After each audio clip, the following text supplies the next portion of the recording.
Bonjour, je suis Del, maquilleur professionnel. Aujourd'hui, nous allons parler de comment bien camoufler les petits boutons, imperfections et cernes.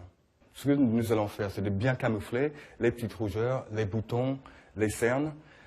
Normalement, avant, on fait le fond de teint et on met les petites corrections après.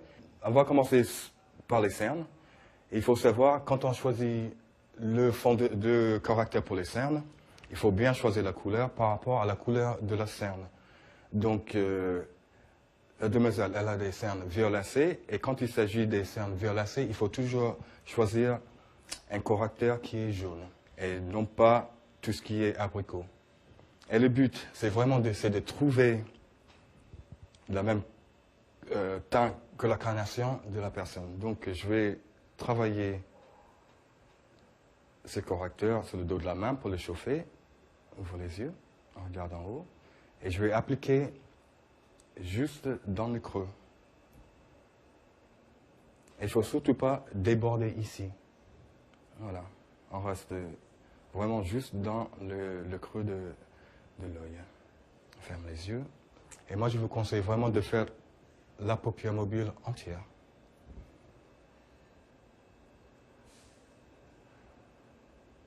Et puis, comme d'habitude, il faut toujours finir en tapotant au doigt.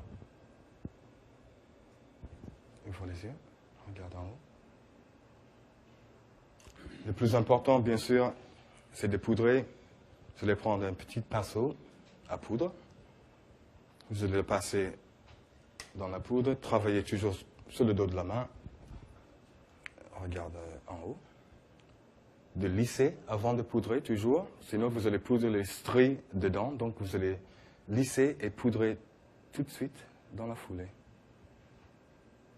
Alors, pour les boutons et les petites rougeurs, vous avez un ici. Il faut voir avant si le fond de teint ne couvre pas ces boutons. Si ce n'est pas le cas, bien sûr, vous aurez besoin d'un correcteur. Et pour les rougeurs, les boutons et les petites rougeurs, c'est toujours des correcteurs verts, pardon. Alors, je vais prendre ce petit bouton-là. Je vais recouvrir le correcteur vert. Je vais tapoter, encore une fois. Encore une fois, je tapote. Et puis, ensuite, il faut toujours, une fois que ça s'est corrigé, le rougeur est parti, il faut prendre un peu de correcteur jaune, d'accord? Et juste tapoter autour pour retrouver la carnation. Et après, le plus important, bien sûr, c'est de poudrer pour que ça reste bien en place. Et on va poudrer ces petits boutons, les petites imperfections, toujours en écrasant.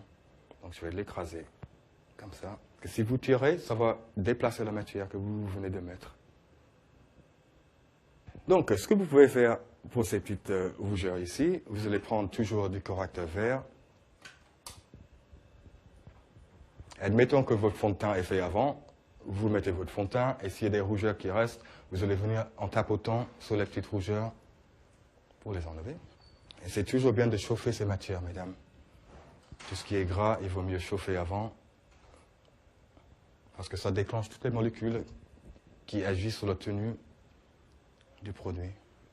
Au besoin, un peu de correcteur jaune, juste pour rattraper la couleur de la carnation. Maintenant, vous allez poudrer cette partie. Je vais prendre une éponge et à nouveau, je vais le poudrer en écrasant. Parce qu'on veut vraiment que ces parties restent bien en place pendant des heures. On pourrait toujours poudrer au pinceau, mais ça ne serait pas le même effet, la même tenue non plus. Voilà. Maintenant, vous savez un peu plus comment camoufler les petites imperfections de visage, les boutons, des rougeurs, des cernes. Bon courage et bon maquillage.